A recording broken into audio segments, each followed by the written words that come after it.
Have you heard of 15-minute cities? Climate Crusaders are coming for your electric cars after they promoted you to buy them. But first, it's important to know what are 15-minute cities and why are they so controversial. 15-minute megacities are being promoted by some as the future way you will live. Now, how does this impact automotive and your vehicles? A new report makes it clear that the ultimate goal, tiny, uncomfortable apartments and bicycles for all. No cars at all. Now, I've discussed this before, but it's important to know what they're doing and how they're doing it so that you can be aware. Now, how is this? Well, let's take a look at what they're saying, and this is not my opinion. This is what they're saying.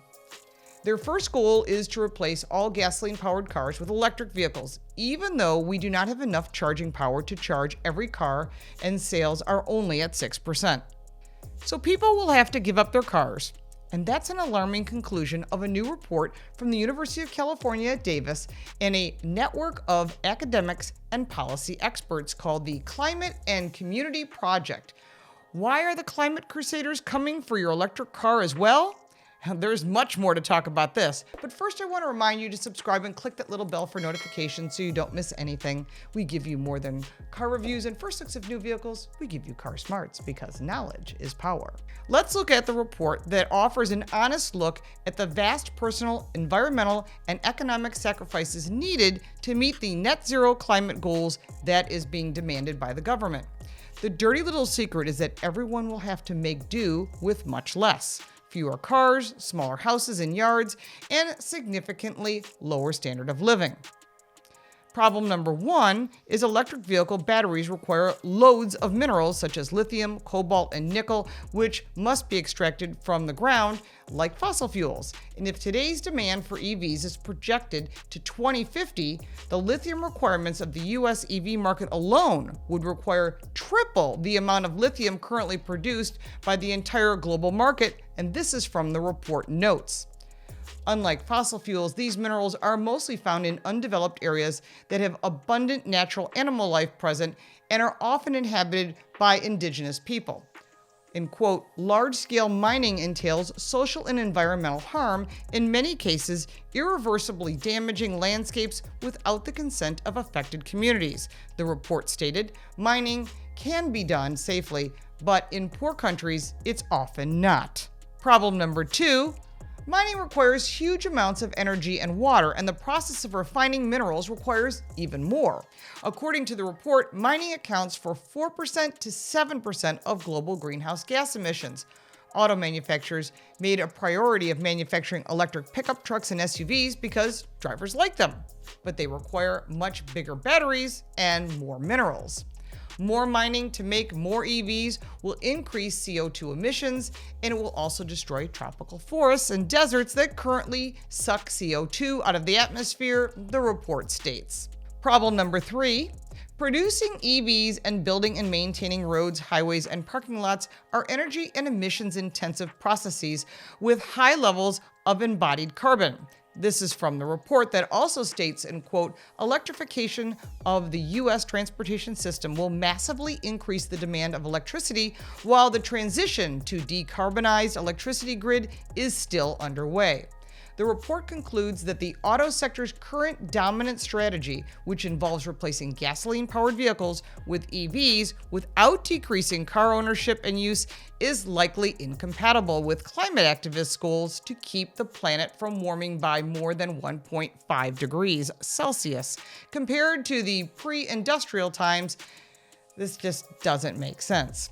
Governments, the report says, could reduce financial subsidies for private vehicles, such as on-street and free parking. They could also impose charges on pickup trucks and SUVs, including electric ones, and build more bike lanes. 15-minute cities would expand bike lanes in their cities as intended to force people to stop driving. But what about those that live in the suburbs who need cars to get around? Reducing car dependency, end quote, will require making those suburbs more dense and smaller while allowing more people to live in existing high-density urban areas. In other words, get out of the suburbs and move downtown. That's the goal. The report states that, in translation, force more people to live in a shoebox apartment in cities by making suburbs denser and less appealing. All of this may sound crazy. This is from the report. This is not a political viewpoint. A Natural Resources Defense Council report from the federal government last year on lithium mining also concluded that the government needs to, and quote, reduce long-term dependency on single passenger vehicles. The Inflation Reduction Act included billions of dollars to promote bicycling and so-called livable neighborhoods. California's legislature last year even passed a bill creating a $1,000 tax credit, originally proposed at $7,500, for households that don't own cars.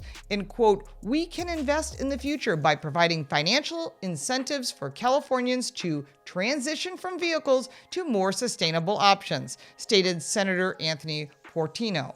Governor Gavin Newsom vetoed the bill, citing its budget costs.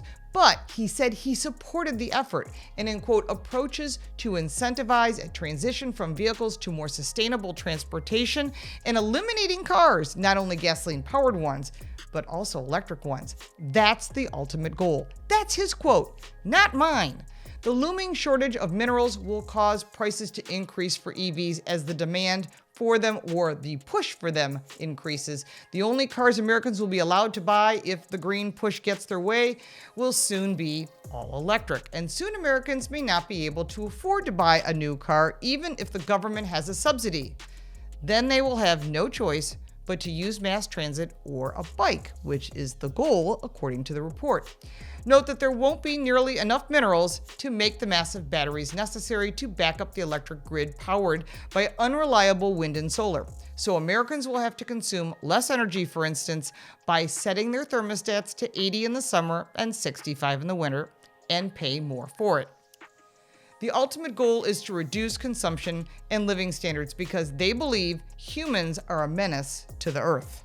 The report concludes that the auto sector's current dominant strategy, which involves replacing gasoline-powered vehicles with EVs without decreasing the car ownership in use, is likely incompatible with climate activists' goal to keep the planet from warming by more than 1.5 degrees Celsius compared to the pre-industrial times. Instead, the report recommends government policies that promote walking, cycling, and mass transit. The question you need to ask yourself: was all of this ever about climate change, or is it all about control? This particular aspect is about preventing people from traveling around freely against the background of the idea of using vastly greater amounts of electricity for cars could never happen. But are you ready to move into a 15-minute city? What are your thoughts? I'm sure you've got some good comments. If you like this video, give it a like and subscribe for more videos like this one. If you have any questions or comments, I'll be more than happy to answer them. You can support me by buying me a cup of coffee. The link for that is in the description, plus all the links for our website, social media, my book, and the podcast. I'm Lauren Fix. Thank you so much for watching.